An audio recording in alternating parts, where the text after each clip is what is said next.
છોટાઉદેપુરમાં જીવના જોખમે શાળાએ જાય છે વિદ્યાર્થીઓ। ગીતા બકરાની જેમ વિદ્યાર્થીઓને એક રિક્ષામાં બેસાડવામાં આવ્યા છે। એક રિક્ષામાં 15 થી 20 વિદ્યાર્થીઓને ખીચોખીચ બેસાડવામાં આવ્યા છે। ક્વોન્ટમાં વિદ્યાર્થીઓની જોખમી સવારીનો આ વિડીયો વાયરલ થયો છે।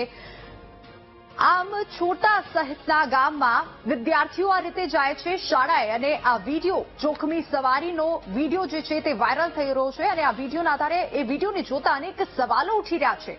થોડા પૈસા માટે માસૂમોનો જીવ કેમ મૂકવો પડે છે જોખમમાં? આ સવાલ ઉભો થાય છે।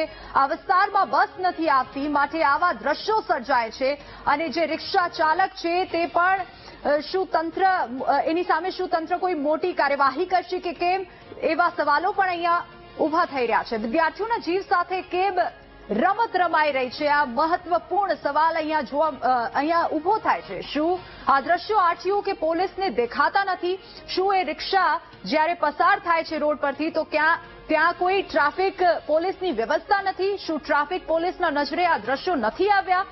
જીવના જોખમે સ્કૂલ કેમ જાય છે આ વિદ્યાર્થીઓ એ સૌથી મોટો સવાલ છે।